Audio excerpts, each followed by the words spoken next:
ಉಪದೇಶವನ್ನ ಕಿವಿ ಮಾತನ್ನ ನಮಗೆ ಉಪದೇಶವನ್ನ ಮಾಡ್ತಾನೆ.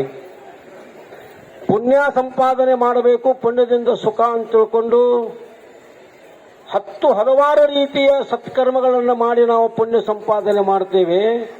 ಆದ್ರೆ ಇವತ್ತು ಪ್ರಸ್ತುತಿ ಇಟ್ಟು ಸುಂದರವಾಗಿ ಹೇಳ್ತಾನೆ ಪುಣ್ಯಾತ್ಮ, ಏಕಕಾಲಕ್ಕೆ ಪುಣ್ಯ ಯಾವುದರಿಂದ ಸಂಪಾದನೆ ಆಗ್ತದ ಅಂದ್ರೆ ಸಾಧು ದರ್ಶನಂ ಪುಣ್ಯಂ.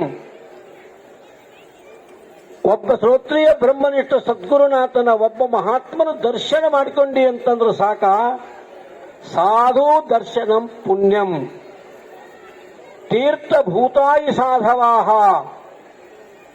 ತೀರ್ಥಂ ಫಲತಿ ಕಾಲೇನ ಸದ್ಯ ಸಾಧು ಸಮಾಗಮಾಹ. ಬಹಳ ಸುಂದರವಾದ ಮಾತನ್ನು ಹೇಳಿದ್ರು. ಒಬ್ಬ ತತ್ವಜ್ಞಾನಿ ಮಹಾತ್ಮನ ದರ್ಶನ ಆತು ಅಂತಂದ್ರೆ ಕೋಟಿ ಕೋಟಿ ಪುಣ್ಯ ನಮ್ಮ ಪದರಾಗಿ ಬೀಳ್ತದೆ.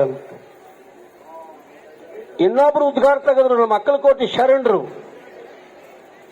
ಒಬ್ಬ ಮಹಾತ್ಮನ ದರ್ಶನ ನಮಗಾಗಬೇಕಾಗಿತ್ತು ಅಂತಂದ್ರೆ ಕೋಟಿ ಪುಣ್ಯ ಒದಗಿದಂದರಿ ಸಾಧರು ದೊರಕುವರು ಅಂತ ಅಕ್ಕಲಕೋಟಿ ಶರಣರು ಹಾಡಿಕೊಂಡು ಬಂದರು.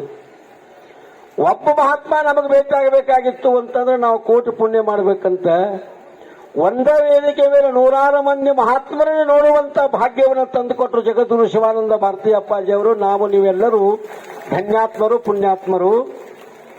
ಈ ಶ್ಲೋಕವನ್ನು ಕುರಿತು ಎಲ್ಲ ಪೂಜ್ಯರು ತಮ್ಮ ಪ್ರವಚನ ಸುಧೆಯನ್ನು ಸಭೆಗೆ ನೀಡ್ತಾ ಇದ್ದಾರೆ. ನಾವೆಲ್ಲರೂ ಭಕ್ತಿಯಿಂದ ಆಲಿಸೋಣ ಅಂತ ಹೇಳ್ತಾ, ಮೊಟ್ಟ ಮೊದಲಿಗೆ ಪರಮ ಪೂಜ್ಯರು, ಶ್ರೋತ್ರಿಯರು, ಬ್ರಹ್ಮನಿಷ್ಠರು, ಪ್ರಕರಣ ಪಂಡಿತೋತ್ತಮರಾದ ನಮ್ಮ ಗುರುನಾಥ ಮಹಾರಾಜರು, ಸಾಧಕಾಶ್ರಮ ಸಂಘದಲ್ಲಿ ಪೂಜ್ಯರು ತಮ್ಮ ಪ್ರವಚನ ಸುಧೆಯನ್ನು ಸಭೆಗೆ ನೀಡಬೇಕೆಂಬುದಾಗಿ ಅವರಲ್ಲಿ ಪ್ರಾರ್ಥನೆಯನ್ನು ಮಾಡಿ